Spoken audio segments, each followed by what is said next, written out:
แล้วเต้เอาตาสบายอาจารย์สบายได้ถ่ายเอาเข้ายังสิแล้วจะบ่ลุงสิแล้วโยมนี่โอ้ยมันแล้วอยู่บ่อย่ามันบ่แล้วมันบ่เรียกพ่อผู้สังลำมันบ่มีมันจะลำมันบ่มีนะโอ้ยลำมันน้อยพี่น้องกันมื้อนี้จ้างลุงตามาเข้ามาปลูกมันมื้อนี้ลำมันก็น้อยมื้อนี้ย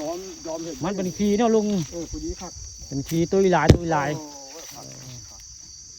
เอาปลูกแค่มดเดี๋ยวลุงมดลำมันตอนไหนเมื่อตอนนั้นเท่าแก่พ้นใจคือเก่ามื้อนี้ลำมันมดตอนใดเมื่อตอนนั้น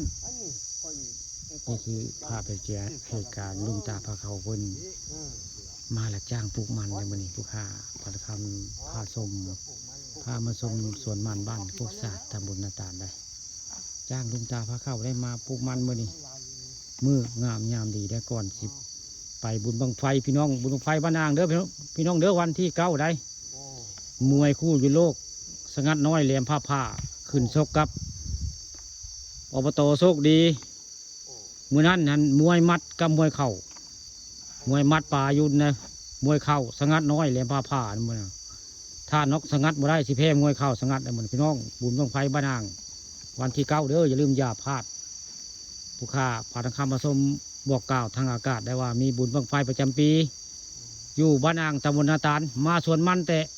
ว่าวเลยไปฮอดบ้านอ่างได้ในจากบ้านอ่างที่เป็นบ้านเกิดของป๋าทองคำมาชมได้เมื่อนี้มาสวนมันก็เลยพอพื้นปลูกเบือกปลูกมันแล้วก็ลามพอบ้านนาอ่างพนักงานบุญประจำปีนึงมีทีนึงได้บ้านอ่างบุญบังไฟประจำปีมีมารับซิ่งแล้วก็มวยกลางคืนนี่พี่น้องเด้อลุงเวทไปบ่เลยไปเบิ่งมวยบ่วันที่9คันใครจะไปเบิ่งเนื้อมวยผู้เฒ่าตีเดียวได้ผู้เฒ่าอายุ70ไปแล้วตีเดียวค่ะรุ่นแล้วเขาเจ้าเพื่อนมวยไม่ธรรมดาได้รุ่นเจ้าคนละสงัดน้อยแหลมผ้าได้มือนะฮะผู้เฒ่าตีมวยได้ตีครับเอาปตยุนบ่ไปเบิ้งบ่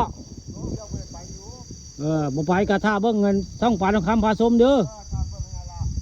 เบิ้งช่องน้องเคยเด้อคำอยากไปกับวันที่9เด้อบุญบังไพ่มาลำซิ่งกลางเวนได้ให้แฟนเพจผู้ใดไปหลายแฟนเพจผู้ใดอยากเป็นเพื่อนปาทองคำมาส้มให้กดติดตามเด้อปาทองคำมาส้มมัน5,000แล้วครบแล้วพูดครบเพื่อน5,000แล้วพี่น้องใครจะเป็นเพื่อนกันให้กดติดตามแล้วจังสิรับได้นี่คือเหตุการณ์ลุงตาพาเข้าพ้นมาปลูกมันมือนี้อยู่สวนมันบ้านโคกศาสตร์ตำบลนาตาลอำเภอเต่างอยได้